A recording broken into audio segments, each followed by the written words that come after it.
حالت دیکھ کے سوچ رہے ہوں گے کزن بھی تمہارا ہے، رشتے دار بھی ہے، قبیلے کا بھی ہے، کفو بھی ہے، کسی بات کی کوئی کمی نہیں ہے، تو کر لو شادی.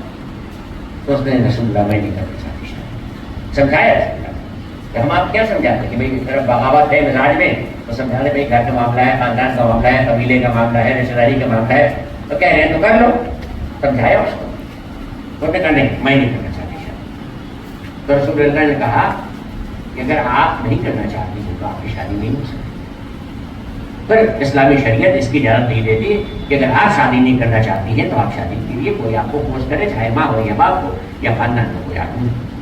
تو اس نے کہا یا رسول اللہ میں اپنے چچا دار بھائی سے محبت کرتی ہوں اور میں اس سے شادی خوشی کرنا چاہتی ہوں.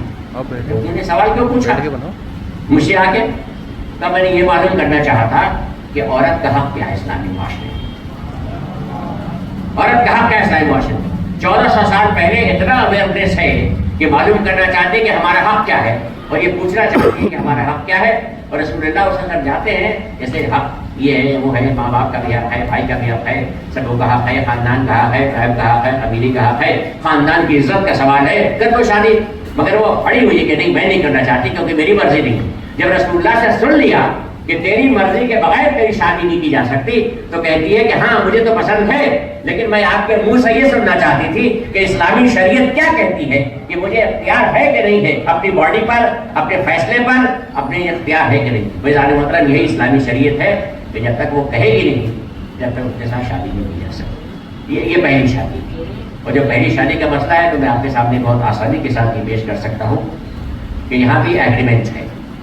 اور یہ ہمارے وکلا حضرات بیٹھے ہوئے ہیں ان کے سامنے تو مجھے زیادہ کچھ نہیں کہنا ہے، لیکن جو پیچھے بیٹھے ہوئے تو سب وکیل نہیں ہے اس لیے ان کے لیے کہہ سکتا ہوں کہ ایگریمنٹ معاہدے کو کہتے ہیں.